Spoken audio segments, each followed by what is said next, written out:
This episode is brought to you by Shopify. Upgrade your business with Shopify, home of the #1 checkout on the planet. Shop Pay boosts conversions up to 50%, meaning fewer carts going abandoned and more sales going cha-ching. So if you're into growing your business, get a commerce platform that's ready to sell wherever your customers are.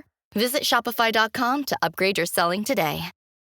This podcast is supported by Progressive, a leader in RV insurance. RVs are for sharing adventures with family, friends, and even your pets. So if you bring your cats and dogs along for the ride, you'll want Progressive RV insurance. They protect your cats and dogs like family by offering up to $1,000 in optional coverage for vet bills in case of an RV accident, making it a great companion for the responsible pet owner who loves to travel. See Progressive's other benefits and more when you quote RV insurance at Progressive.com today. Progressive Casualty Insurance Company and Affiliates. Pet injury is an additional coverage and subject to policy terms.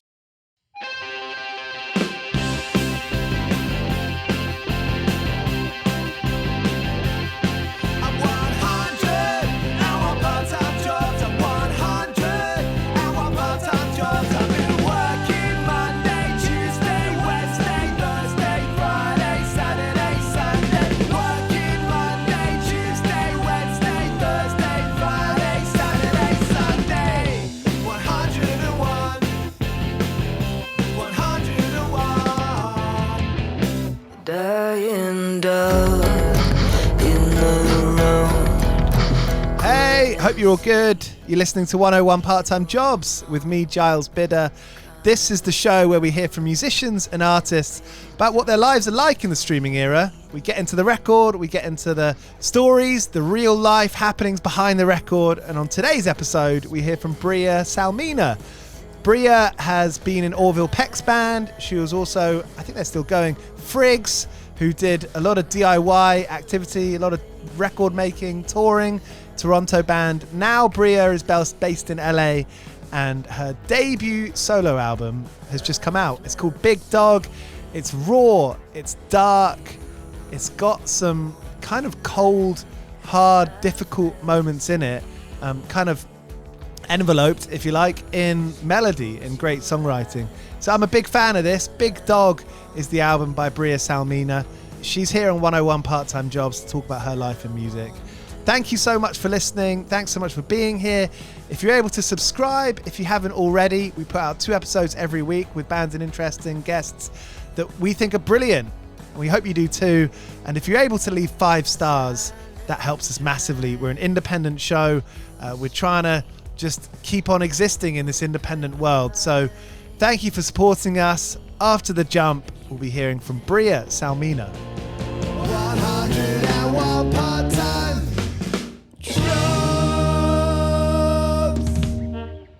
Being in FRIGS and then Orville Peck. What's the story from Orville Peck? Because I've just kind of read kind of side notes about it. What's the basic story there with your involvement? What's the origin? So we met him.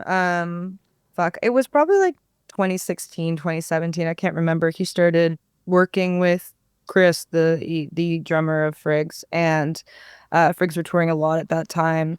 We had other projects as well, and Chris was like, homie needs a band, and I think it could be really fun.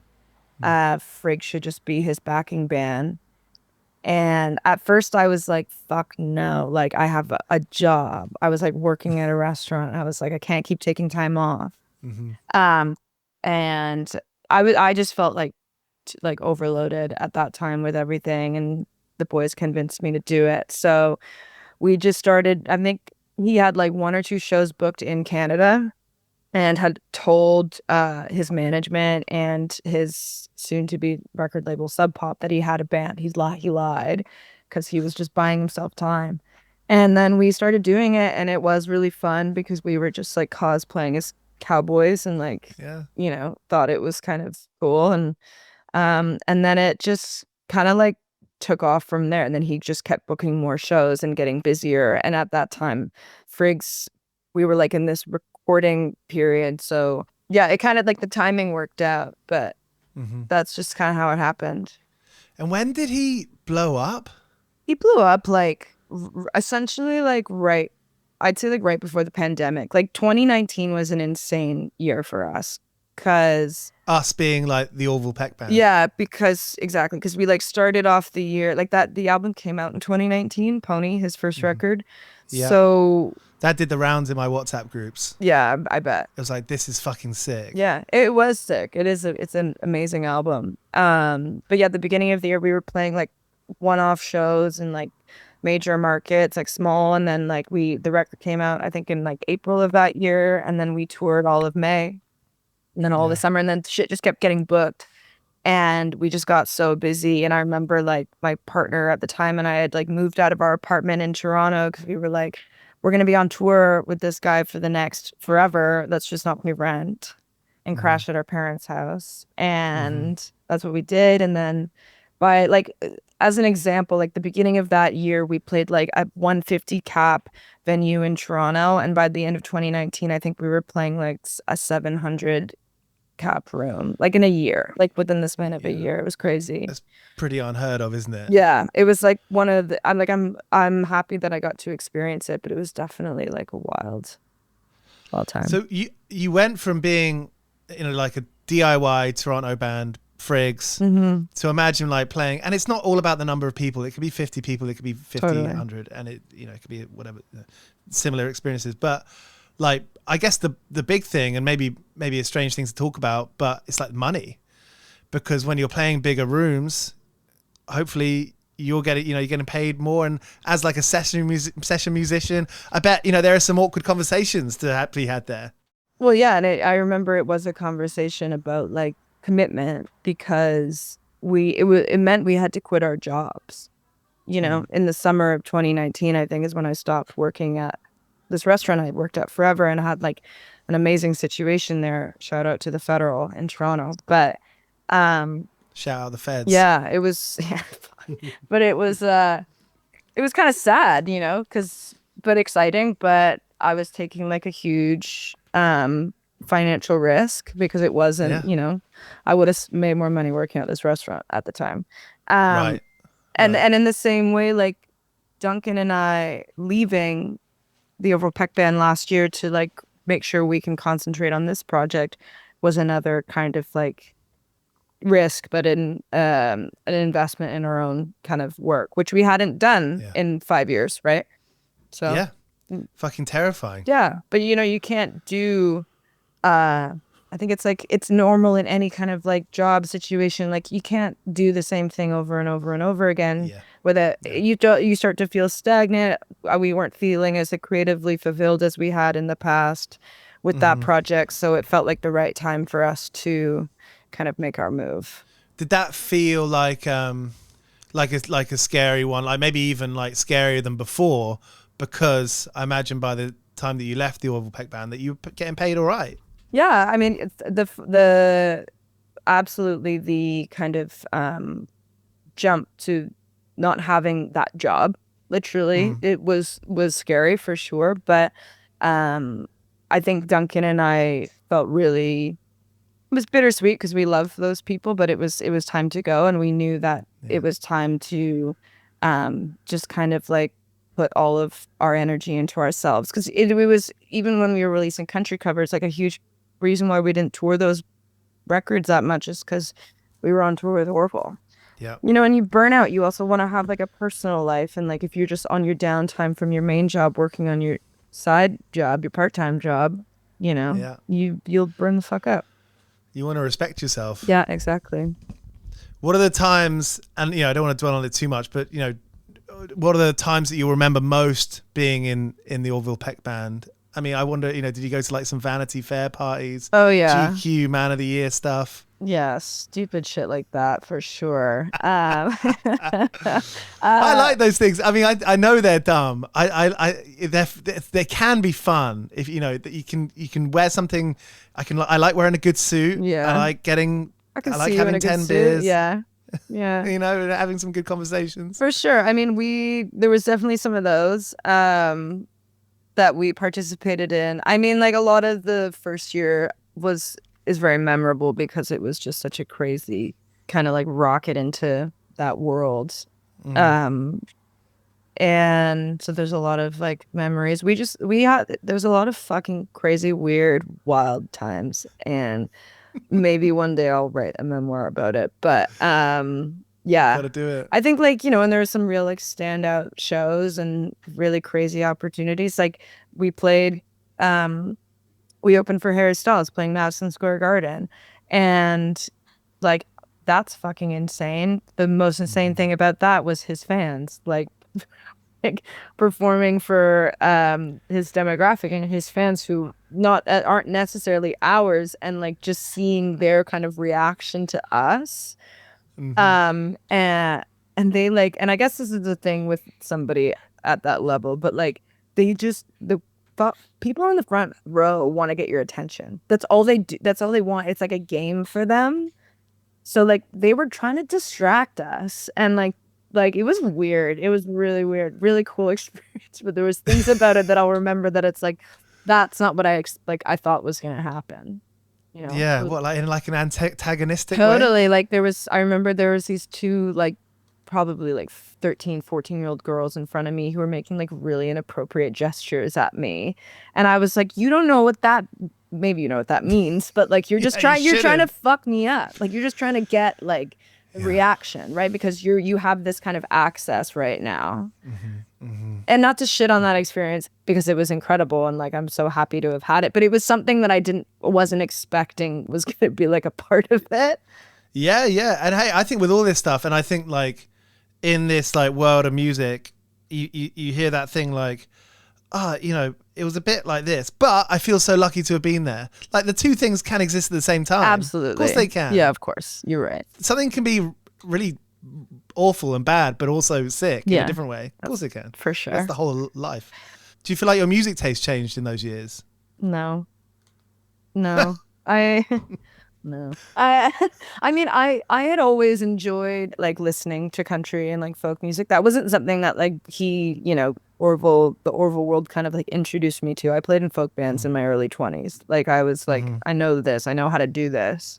But and it was cool to like play with more like contemporary country artists that I maybe would have not had access to without being in that band. But truly it was like there, especially when we were playing these real like country festivals or like with other groups that were just like, this is their thing. That's when I had like real imposter syndrome, and I was like, I'm a fucking phony because this isn't my world. Like I have so much respect for it and I love it, but like I don't identify as like a country musician.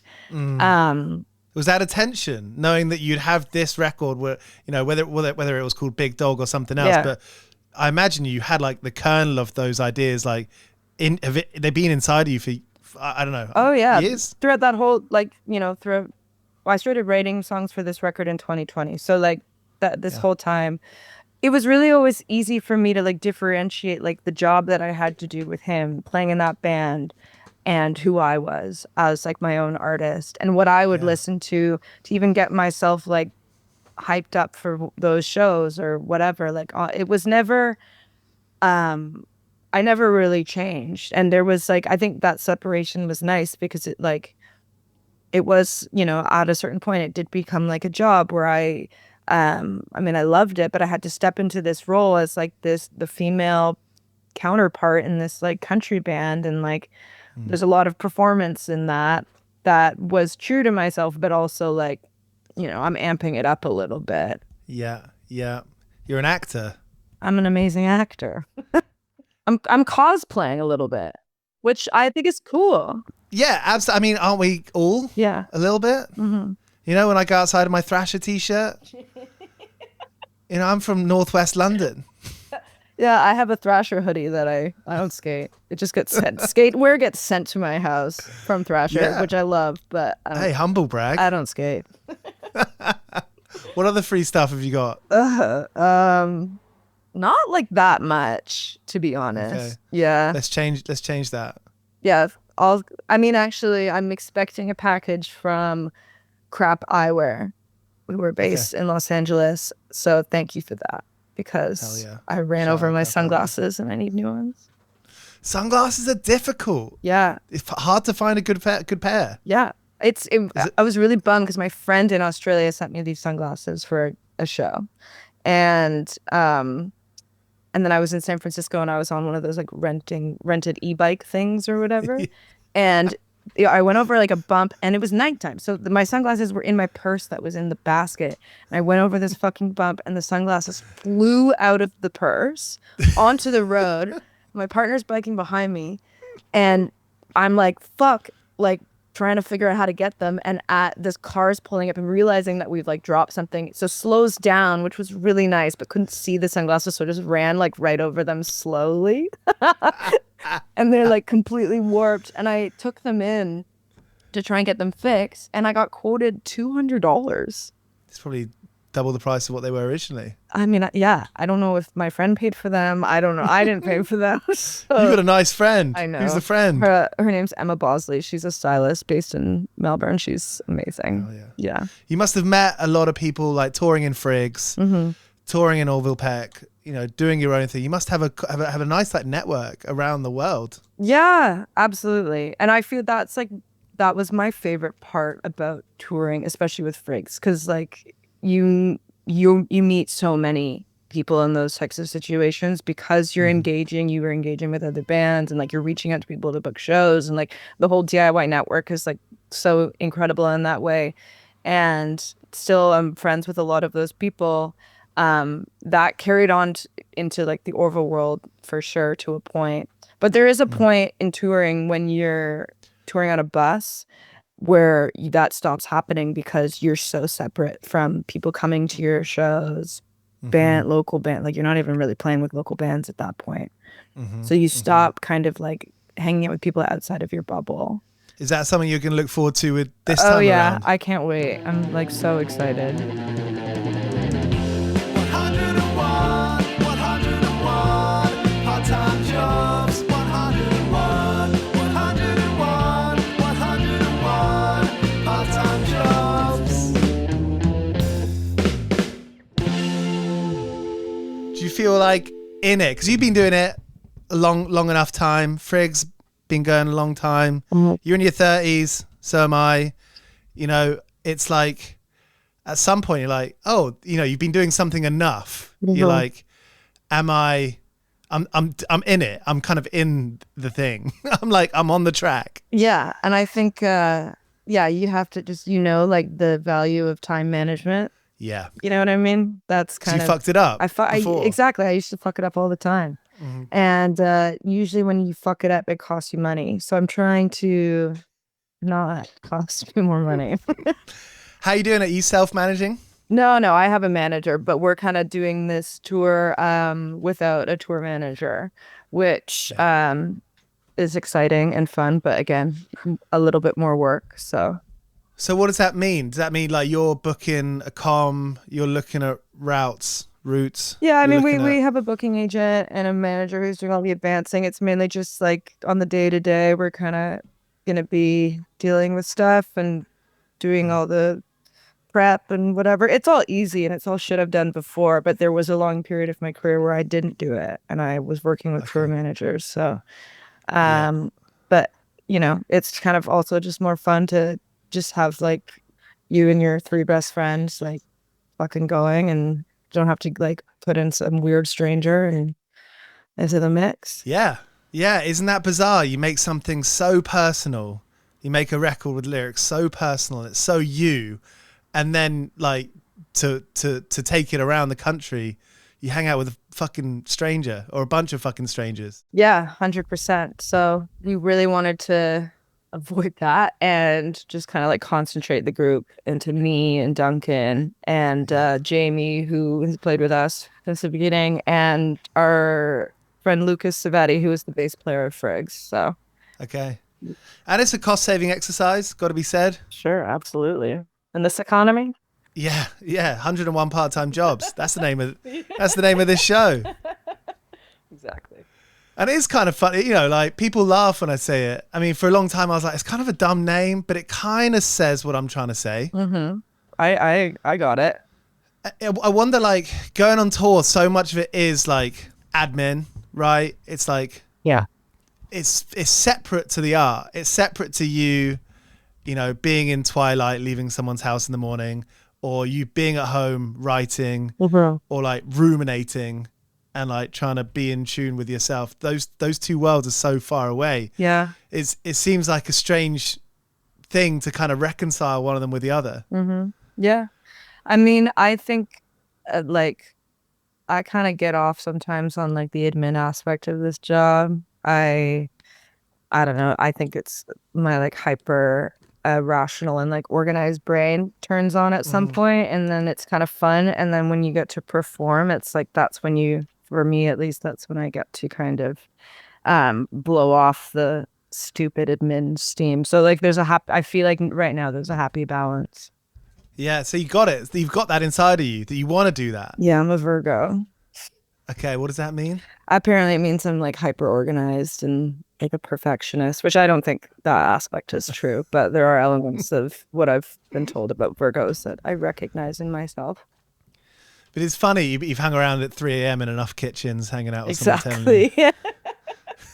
Yeah, Those are the only times I ever hear about those things. That's where I'm sourcing most of my information from.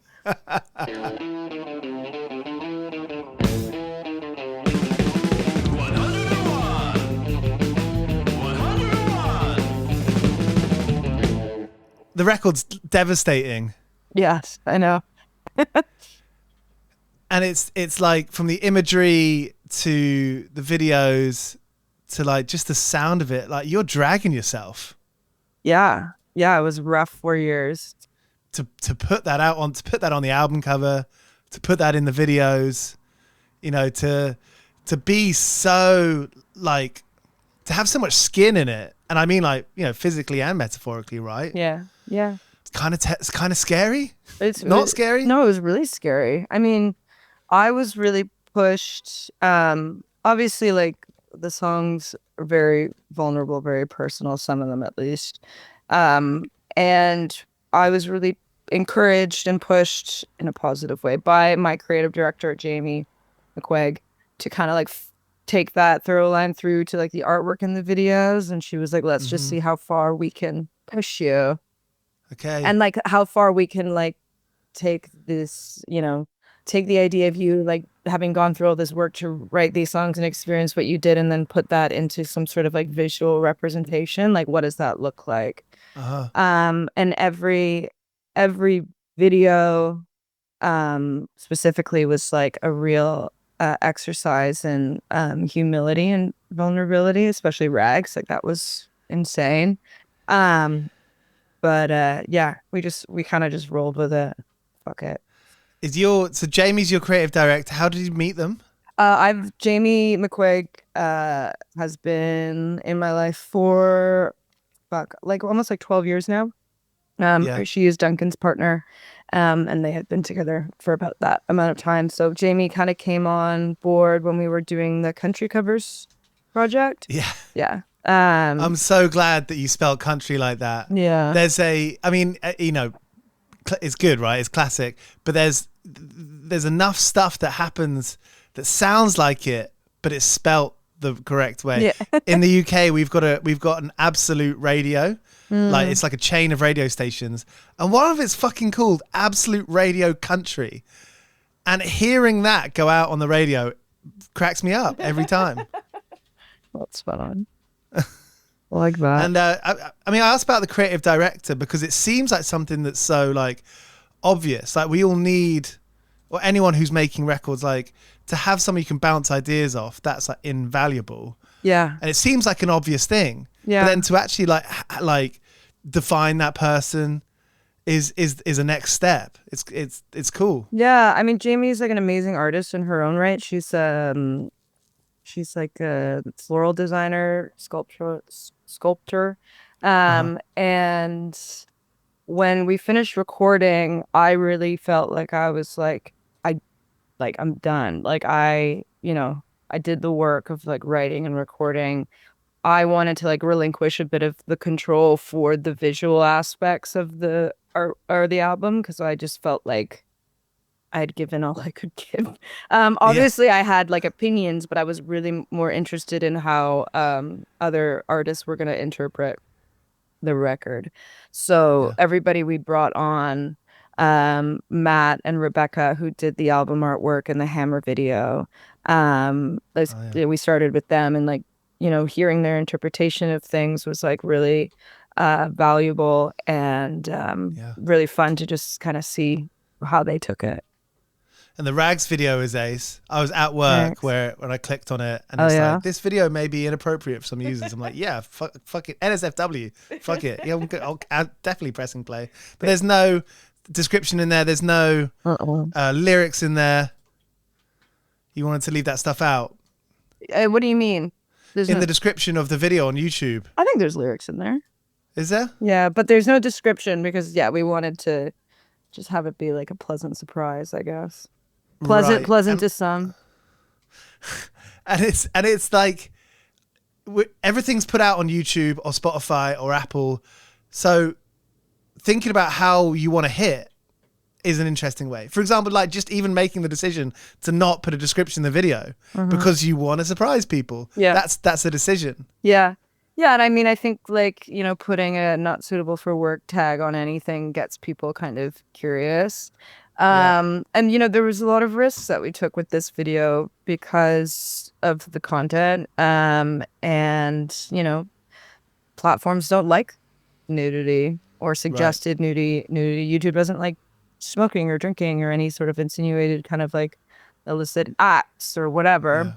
All the good stuff. Yeah. I mean, but I think just kind of leaving the description very vague was definitely an intentional decision. I mean, that's mad, isn't it? I mean, to think that you might not get seen by people on the feed because of whatever's in the image or lyrics or whatever. Well, yeah, I'm pretty sure like YouTube didn't approve our ads or something because of the nudity. Well, fucking BS, man. Yeah. One of the things I think about all the time, and I've been doing this show for like 5-6 years, and I love doing it. I grew up going to local shows, and local bands always just felt so much more important and interesting than Foo Fighters or Green Day. Totally. Right. And like going to those local shows, like that's where I found my people, that's where I found my friends. And there's something I carry with that. And one of the things I love about it is that I don't really know how to define that feeling, even now as like an adult. And one of the particular things I think about all the time is how you can be so serious about having fun. Or, you know, something that you may, there's a real conflict between like maybe not like being completely self-deprecating and like not really understanding your value at all, but still taking it really seriously. Yeah. And obviously it would be more helpful if you did value yourself. You know, I mean, I don't know what your story is with that, but just, you know, you speaking to people, writing songs, of course, you've got everyone around you being like, well, writing songs isn't a real vocation. So your kind of personal journey with that, it seems to be like a dense trip for anyone. Yeah, for sure. I mean, that's really interesting because I feel like everything you just described is like kind of what happens when you're like young. You know, it's like all of the emotions that you go through, especially like when you're talking about taking fun seriously, or, you know, those kind of what I would consider like formative years of like engaging with your community, especially if you're interested in music and you want to go to those local shows. And as you said, like those are more important than the fucking Foo Fighters concert because everybody you know is going to be like, were you at the show? Yeah. And if you weren't, they're like, what's wrong with you? You know what I mean? Like that. And you don't know when the next one is. No, exactly. And when you were speaking, I really felt this like nostalgic feeling of like the Toronto scene that I was a part of in my 20s, and just how exciting everything was, and how every weekend like there was like a fucking sick show happening. And it started like the pandemic really killed that in Toronto for a while, but that's starting to come back. But that really like cultivated a lot of the music I wanted to make at the time. Like it was all just information that you're taking in. And I do think even when we were writing Big Dog, we were like thinking about our, not even references, but our inspiration, and like kind of coming out of like years of FRIGS and years of Orville Peck, and like thinking of how that kind of shaped us as artists to then create something like completely new. Like it's a lot of information that you're pulling from subconsciously, right? And all those experiences. Yeah.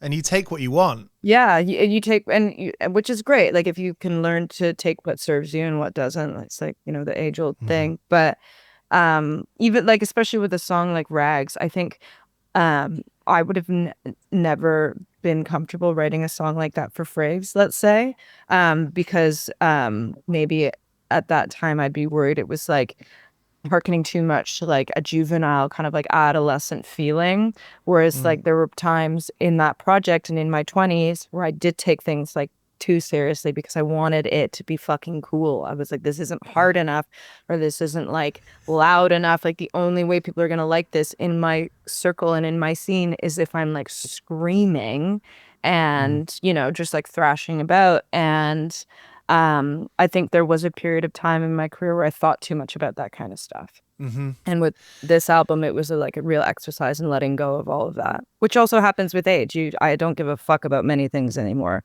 It's nice, or like it's kind of respecting yourself, respecting or knowing what's dead wood at least. Yeah, exactly. I'm looking forward to listening to the album more. You know, I think when I the first couple of listens, I thought I wondered how you listen to records. And like whether, you know, where you listen to them, how you listen to them, you know, could it be on your iPhone? I mean, I'm guilty of playing some stuff off my phone in bed. Is the first time I hear something, you know? Yeah, for sure. And it's like, oh, that's definitely not the way that this was meant to be listened to. But fuck it, like, what the choice, you know, it's sometimes you want to. Like, how do you, what's your ideal way of people listening to this record? I mean, personally, like if I really want to listen to something, I have to be alone. And it has to be like when I know I have time to do that. And like I straight up, I can't really just sit down in my living room and like put on an album and listen to it. I'm like I'm like too ADD for that. Like I can't do that. So I have to be kind of like doing something else. So I don't know. I usually will, like, if I'm like, I need to listen to this record, like the new Perfume Genius record, I'm really excited to listen to. And Same. I feel like that's going to be a really nice one that we can listen to in the car. Like as we're driving, I usually like when I go for walks or whatever, that's when like that'll happen. Or if I'm, you know, yesterday I was like packing merch, just like those things where you need like background music playing. Also cooking. Those are like, that's where I listen to music. I think there's a lot of really good songs on this record that are suited to commuting. So if you're on a train, that's kind of a big one. Yeah, that's what I'm thinking. I feel like so much of my youth I think about, or so many of those records that define my youth, like Jawbreaker and Jets to Brazil, or like just a lot of punk, a lot of hardcore, like Fucked Up. You're from Toronto, right? Oh yeah. A lot of Fucked Up on the bus to school. Yeah, same. There's a lot of transport. Totally. Tunes. I had to commute for an hour going to high school every day, like there and back. So I was on the subway, like a bus, subway, and that's where I would listen to, like, I remember like that, like really distinctly listening to like Nirvana for the first time on the subway. Like that's kind of like, those are like formative memories, music memories 100%. for me. So yeah, I would love if that this record was listened to in that context. What's the worst fucking day at work that you've had? I had a lot of jobs. I've worked a lot of different jobs before I was able to like do music as a job. One of my like worst days was I drove, I worked for this catering company in Toronto that catered like film and TV. So you'd be driving these, you know, 15-foot vans, and they're full of like these containers that hold trays of food.